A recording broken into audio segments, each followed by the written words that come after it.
अस्सलाम वालेकुम स्टूडेंट्स, आज हम स्टार्ट करेंगे चैप्टर नंबर 18 के conceptual question. So number 1 question is it possible for an element to have different type of atoms, explain. So क्या element का पॉसिबल है कि उसके पास डिफरेंट टाइप के एटम्स प्रेजेंट हो? इट मीन्स के उसके एटॉमिक मास नंबर जो है वो डिफर कर रहा हो। ठीक है, तो ये पॉसिबल है। क्यों है?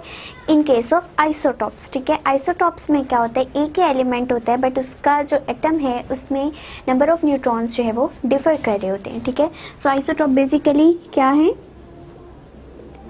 एक ही एलिमेंट के डिफरेंट एटम्स की तरह बिहेव करेंगे। ठीक है, which have same number of protons but differ in number of neutrons.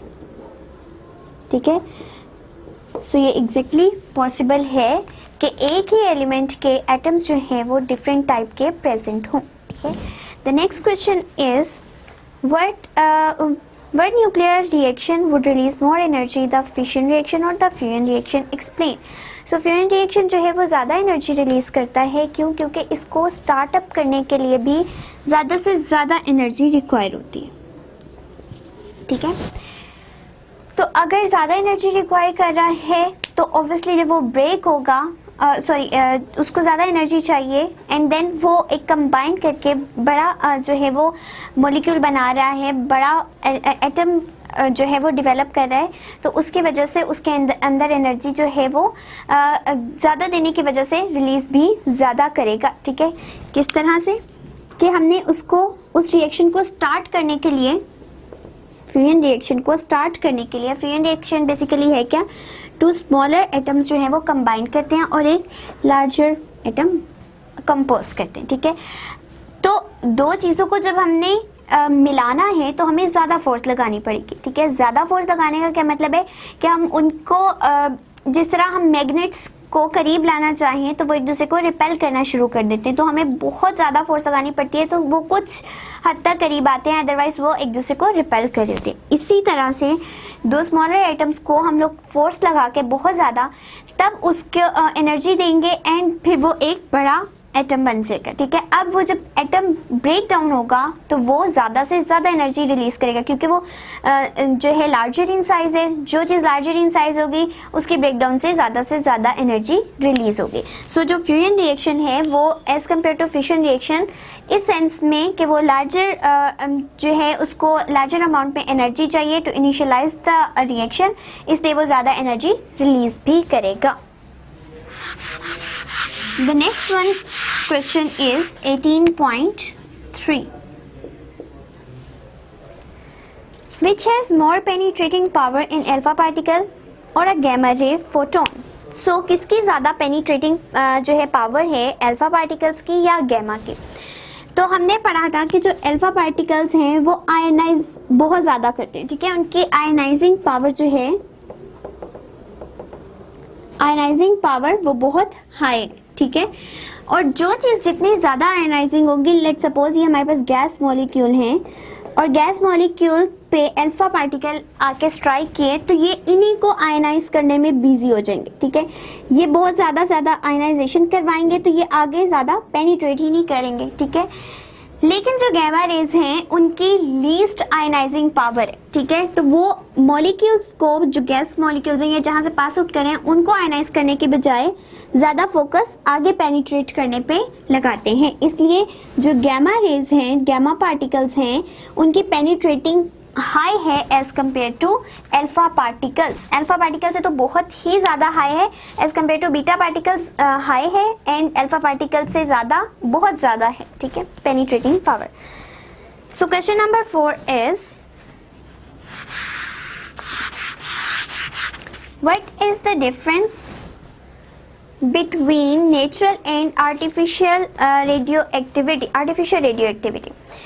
सो जो रेडियो एक्टिव एलिमेंट हैं, अगर naturally occurring radio active element वो नेचुरली तौर पे रेडिएशंस एमिट करते रहेंगे तो हम उस प्रोसेस को कहते हैं नेचुरल रेडियो एक्टिविटी। बेसिकली होता क्या है कि जो नेचुरल रेडियो एक्टिव एलिमेंट हैं उनके न्यूक्लियाई अनस्टेबल होते हैं। ठीक है, न्यूक्लियाई जो है अनस्टेबल फॉर्म में, तो वो अपने आप को स्टेबल करने के लिए ऑल द टाइम रेडिएशंस को एमिट करते हैं, ठीक है। सो ये प्रोसेस के एक अनस्टेबल न्यूक्लियाई स्टेबल न्यूक्लियाई में आने के लिए जो रेडिएशन एमिट कर रहा है, that is basically called the natural radio activity, ठीक है। और ये नेचुरली अकरिंग पाए जाते हैं। अब आर्टिफिशियल क्या होता है? आर्टिफिशियल उसके वर्ड से पता चल रहा है कि इसको खुद से सिंथेसाइज किया जा रहा है, ठीक है। वो नेचुरली रेडियोएक्टिव नहीं था, बट हमने क्या किया, एक लेट सपोज एक न्यूट्रल एटम था, इसके ऊपर हमने प्रोटॉन या न्यूट्रॉन वगैरह की बम्बार्डमेंट करवाई, ठीक है। उस बम्बार्डमेंट की वजह से इसके न्यूक्लियाई में चेंजिंग्स आ गई कि वो एक्साइट हो गया, एक्साइट हुआ, सॉरी, ठीक है। अब जब वो डी एक्साइट होगा तो वो भी रेडिएशन एमिट करना शुरू कर देगा, ठीक है। सो ये क्या होते हैं? ये हमारे पास है artificial radio active element and this phenomena is artificial radioactivity. So naturally में जो है नेचुरली अकरिंग जो रेडियो एक्टिव एलिमेंट्स थे, उनके अनस्टेबल न्यूक्लियाई खुद को स्टेबल करने के लिए रेडिएशन एमिट कर रहे थे, बट आर्टिफिशियल में हमने पहले उन पर बम्बार्डमेंट करवाई, उनको अनस्टेबल बनाया। अब जब वो खुद स्टेबल फॉर्म में आएंगे तो रेडिएशन एमिट करेंगे, that's why they are called the artificial radio active elements. Number 5 is question number 5 is how long are you likely to wait to watch any sample of radioactive atoms completely decay? So आप कितना time जो है इंतज़ार कर सकते हैं कि एक radio active element full time DK कर जाए? सो आप इसका कुछ अंदाज़ा नहीं लगा सकते, क्योंकि हमने अपने चैप्टर में ही कुछ ऐसे जिस तरह कार्बन 14 इसका हाफ लाइफ टाइम ही जस्ट 5730 ईयर्स है। सो हर जो रेडियो एक्टिव एलिमेंट है उसका हाफ लाइफ टाइम डिफरेंट है और उसी हाफ लाइफ टाइम के अकॉर्डिंगली वो डिके करता जाएगा।